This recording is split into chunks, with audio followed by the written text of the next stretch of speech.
એક તાકાત છે. તો તમારા માટે જય ભીમ નો અવાજ નો નહીં કરે આપણે મોટી આપણે બોલવું કહેવાય. જય ભીમ.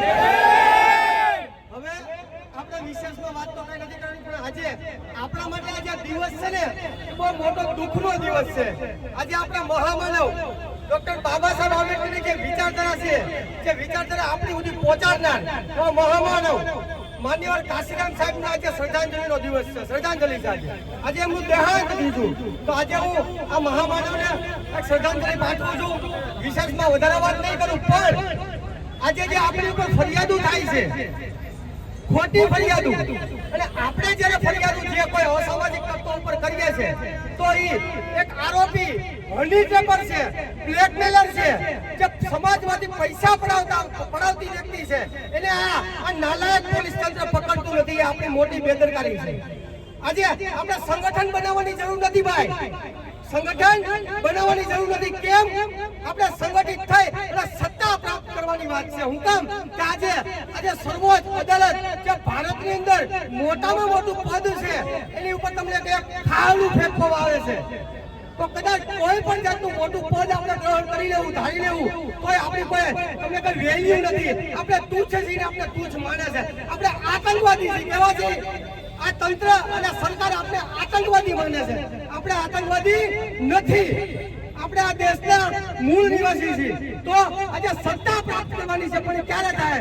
આ સમાજ સંગઠન ન બનાવી અને જેટલા પણ સંગઠન છે એ સંગઠન એક થઈ એક મંચ ઉપર આવી અને સત્તા હાસિલ કરશે, ત્યારે નાલાયક તંત્ર, આ નાલાયક સરકાર આપણી ઉપર જે અત્યાચાર થાય છે, અત્યાચાર કરવાનું બંધ કરશે.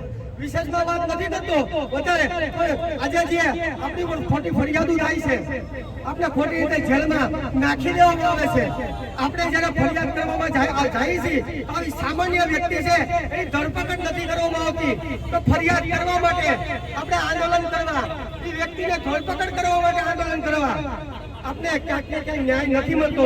તો માત્ર જવાબદાર આપણે છે. આપણે કોઈને ભાઈ જવાબદાર ઠેરવવાની જરૂર નથી. જવાબદાર આપણે આપણો સમાજ છે. આજે 500 વર્ષો અહીંયા આવ્યા છે, જો 5000 ભેગા થઈ ગયા હોય એટલે કમિશનર સાહેબ ને અહીંયા આવવું પડે. તમે તમારો ગુનો દાખલ કરીએ છે, તમારી જે વ્યક્તિ છે એની ધરપકડ કરી લઈએ છે. આજે 2 મહિના થઈ જાય તો મનસુખભાઈ રાઠોડની પાછળ કૂતરાની જેમ પોલીસ દોડે છે, પણ ઓલી જે સુમિતા દામા જે હની ટેપર છે, એ પૈસા પડાવતી વ્યક્તિ છે, એટલે પોલીસ પકડવા રાજી નથી. હું કામ કે આપણે દલિત છીએ, આપણે ક્યાંક ને ક્યાંક દબાવી દેવાની વાત છે.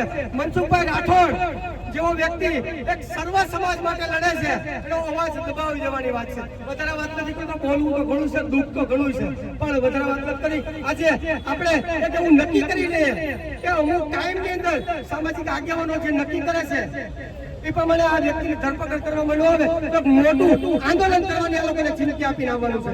જય ભીમ, જય ભારત, જય કાશીરામ, જય સંવિધાન.